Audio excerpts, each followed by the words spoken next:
আচ্ছা, বিপিসিএল এর 5 minutes time frame এখানে দেখতে পাচ্ছেন যে cup and handle set up হয়েছে, বাট এখানে এন্ট্রিটা কিন্তু একটু দূরে হয়েছে।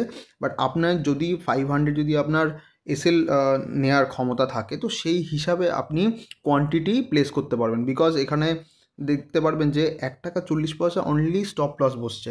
তো আপনার যেমন রিস্ক ক্যাপিটাইট তেমন আপনি রিস্ক ম্যানেজ করে এখানে এন্ট্রি করতে পারেন। যদি আপনার 1000 কোয়ান্টিটি নেওয়ার মানে অ্যাবিলিটি থাকে, সেক্ষেত্রে আপনি যখন দেখবেন যে আপনার এসএল পয়েন্ট বাড়ছে, তো সেক্ষেত্রে আপনি 800 কোয়ান্টিটি নেবেন। তো এরকমভাবে প্ল্যান আউট করতে হবে। আর এখানে কিছু টার্গেট আপনাকে এই যে রেজিস্ট্যান্সটা রয়েছে 272-তে কিছুটা বুকিং করে নিতে হবে, তারপরে বাদবাকিটা এন্ট্রি পয়েন্টে এসে ছেড়ে দিতে হবে। তাহলে আপনি কি একটা বড় টার্গেটের জন্য আপনি বসতে পারবেন। তো এরকমভাবে যদি আপনি ট্রেডিং করেন আর প্ল্যান আউট করেন নিজের ট্রেডকে, তাহলে কিন্তু প্রফিটেবল হওয়ার চান্সেস অনেকটা বেড়ে যাবে। আর এখানে আমি একটা আমি দেখিয়ে দিচ্ছি, এখানে একটা কনসোলিডেশন রয়েছে। এই কনসোলিডেশনটাকে একটুখানি অবজার্ভ করতে হবে, মার্কেট এখানে কীরকম বিহেভিয়ার করবে, দেন আপনি সেই অ্যাকর্ডিং